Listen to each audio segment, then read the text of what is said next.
Hey boys and girls, happy Thursday. We're back in our reading and writing and grammar today. So let's go ahead and let's get started. We're always going to start looking at the parent letter first. So check out this parent letter. Today is Thursday, May 14th, and we're going to be on iReady Reading Section 1, Lesson 7, and then we're going to do Entry 4, Part 1, okay? So we're going to follow this and just keep crossing off the days as we work through this together. Okay, so let's go ahead and let's look at the reading, Section 1, Lesson 7. So we are in Section 1, Lesson 7, and it's going to tell you the page numbers that we're going to be on. So let's go ahead and let's flip to pages 21 through 25. So I'm going to turn on my computer screen. You might need to flip through your book a little bit, but we are looking for 21 through 25, and it's going to be a story today. So we're going to be reading a long article together.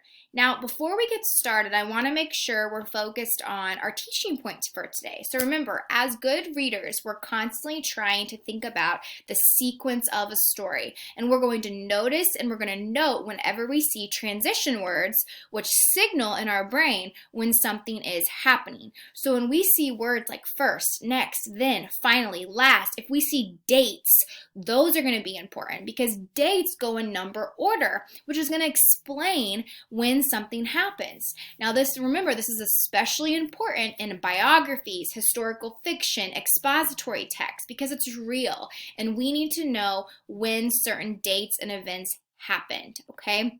So just a review for you, we can look at our little anchor chart. What is sequencing? It's when we put something in order. And here are some clue words. And I know I said first, next, then, finally. Those are the big ones. But of course, there's little ones like at last, afterwards, meanwhile. So in our reading brains today, we're going to be on the lookout for this. And what do you know? The genre of our story is a biography. So it's like our story from on Monday, or on Tuesday, excuse me, that's all about a biography. So it's about a real person. Now, also to keep in mind today, and I love this, the author here wants you to know some context clues to be on the lookout for. So remember, good readers, when they notice a word they're not sure about, they're going to look at the picture, they're going to look at words around the word, they're going to do word clues to figure out what these words mean. So there's a couple words that you might not already have schema on. They are expedition, fellow, and gap. So be on the lookout for these words. Now here's what the story is called, Sacagawea's Journey into History, right? So this story here is about a Native American woman whose name is Sacagawea.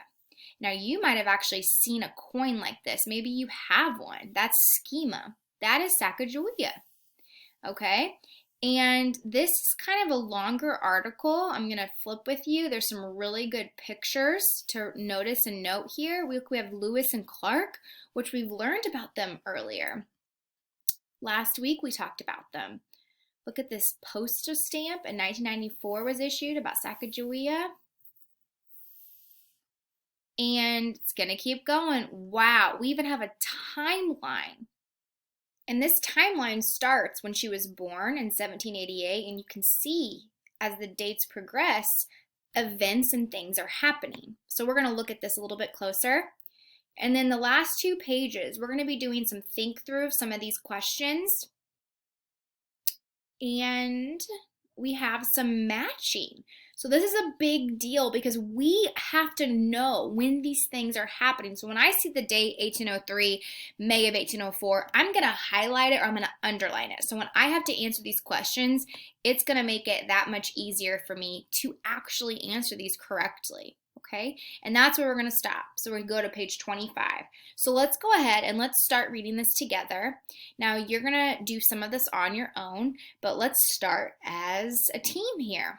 All right, Sacagawea's Journey into History. Get your pencils ready, get your highlighters ready so that we can make note of when these dates are happening. You may have seen this gold-colored dollar coin. It shows the face of a young Native American woman carrying a baby on her back. She is one of the only women on a U.S. legal coin. So who is she? So who was she? Sacagawea was a Shoshone Indian born at the end of the 1700s in an area now called Idaho. Her early life was difficult. Sometime between 1799 and 1801, she was captured by a group of Hidatsa Indians and taken away from her people. She was only 12 years old. By age 16, she was married to a French fur trader named Toussaint Charbonneau, who lived with the Hidatsas. I'm trying my best, you guys. Her adventures were just beginning. So already in this first paragraph, and you're going to know I'm doing my best on some pronunciations. You can see how they don't have a pronunciation text feature. That's okay. Just do your best. But this is important. She was born in the 1700s near Idaho, but it says that sometime between these years, she was captured. That's important. By 16, she was married. Oh my goodness.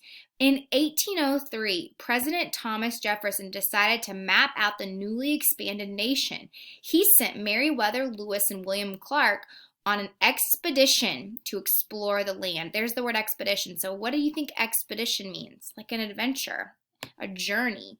But that's important. So in 1803, that's when we have Lewis and Clark doing their and we've already learned about Lewis and Clark in our earlier articles. But look, in May of 1804, the explorers began traveling on the Missouri River in canoes. One of their jobs was to take notes about what they saw. They drew pictures of plants and animals they saw. They made maps as they went along. They carried with them some special tools to help them as they traveled. Everything was wrapped so water could not damage anything, like wrapped in plastic, because if water gets in something, it will soak it up and ruin it. Now look, in November of 1804, Lewis met Charbonneau and hired him as a translator. Now, who is this guy? Remember? This guy was who Sacagawea was married to. She was married to this guy. So in November of 1804, Lewis met him. Wow, and hired him as a translator, so this guy can speak French. But Sacagawea joined her husband on the expedition, so Sacagawea went with them, because that's her husband. Their baby was born soon after the journey began. So that means she was pregnant, and then she joined with them, and then she had her baby. Though Sacagawea was not a guide on the journey, she helped the travelers in many ways. One of Lewis and Clark's diary entries from May 14th, 1805, look, now we're another day, tells how Sacagawea's calm bravery saved important objects and information from being lost. So even though she wasn't a guide, because her husband was the guide, she still helped, and it was in the diaries, which is where Lewis and Clark are writing down what's happening. Paragraph 7. One day, a terrible storm caused Sacagawea's canoe to tip over. All the men were trying to get the canoe upright. Sacagawea calmly went into the water. Oh no, her baby was strapped to her back. She saved the notebooks and tools that would have floated away. So look at that. She didn't freak out and go, she was calm, and she actually saved all the notebooks. Later that year, the explorers came to the Shoshone territory. Sacagawea helped them find a route through the mountains. She also helped them buy horses from her fellow Shoshone, because remember, she's a Shoshone Indian. A few months later, the group had their first look at the Pacific Ocean. Before beginning the return journey, the explorers built a camp to stay in over winter. Look at this text feature. Lewis and Clark's winter camp at Fort Clatsop is now a National Historic Park near Astoria, Oregon, which is right near the Pacific Ocean. So this is what their fort looked like when they reached the Pacific Ocean. Paragraph 10. In May 1806, a few months after they had started their journey home, the travelers met a group of Nez Perce Indians. Sacagawea helped the two groups speak to each other. On the way back east, Sacagawea guided the group along trails she remembered from her childhood. One important trail was a gap in the mountains that led them to the Yellowstone River. This is an important date. So they're coming back home. The journey ended for Sacagawea in August 1806. People who traveled with her wrote about her cheerfulness and helpfulness. They all said she showed great courage. Those are character traits. In 2000, 2 centuries after Sacagawea was born, a special U.S. dollar coin was created.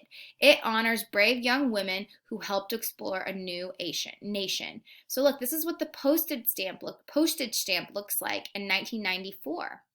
So that's pretty cool. So it looks like this was her stamp. She had a stamp in 1994, but then she also got a special coin in 2000. I remember when these came out. It was a big deal. And then you have this timeline. And this timeline is actually going to be super helpful as we answer our questions because we're going to be able to go through and quickly see these things. 88, she's born, right? 99 through 1801, she's captured. We got that down. Now look, this is the expedition. She joined her husband. She saves them. She helps them trade for horses. Now look here, 1805, they reach the Pacific Ocean. Look, they build their fort. 1806, the group meets up with the Nez Perce chiefs. Remember how Sacagawea helps to translate? They reach the Yellowstone River. And then in 1811, Sacagawea, and they moved to South Dakota. So I wonder if that matches up with here. But look, it ended for Sacagawea in 1806. So it looks like right about here, this is when it about ended, right? And then they moved to South Dakota. So what you guys have today is you have a couple questions you're going to look at. So you have question 1, and you have to look again at the timeline. Based on the sequence, which 2 statements are true? So you have to look here, which 2 things actually happened? Lewis and Clark spoke with the Nez Perce chiefs at Fort. Did Lewis and Clark speak with them? No. Remember, who spoke with them? We know that. I'm going to cross this out. This cannot be right. That is trash. It's a trash answer. Sacagawea met Charbon during the expedition. Did she meet her husband during the trip? No, that's trash. I want you guys to keep going through and keep slashing the trash. Only find things that happened. True means they've actually happened. All right, so finish number 1. Number 2, this one has 2 parts.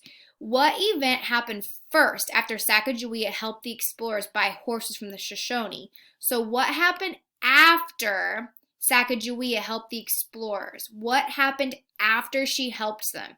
Go back and find that answer. Go back and find that. And this is important. Where did you find the specific information you need to answer part A? What paragraph? I found the information in paragraph. Which paragraph did you find it on? So go back and find where Sacagawea was going to buy horses. And the last page you guys have is some matching. All right, what happened in 1803? You need to do some matching in the events that happened. Okay, you guys are going to do this part on your own. And for number 4, what important sequence information does paragraph 5 include? So what is in paragraph 5? Go back to paragraph 5 and find that answer. And number 5, this is it for today.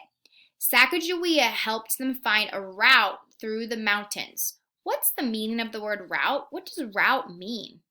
So go through and plug it in, plug it in. If you're going to find a route through the mountains, I'm going to make this not clear. What does that mean? So plug it in and see what you come up with. That's it for your reading today, you guys. We read it together, but now you need to work on these questions by yourself. So good luck. Send me pictures of this. You guys are awesome. The last thing you guys have to do today is you have your writing. So I'm going to go ahead and click on the writing so that you can see, because here's our readings done. And the writing is entry 4 part 1. I almost said it wrong.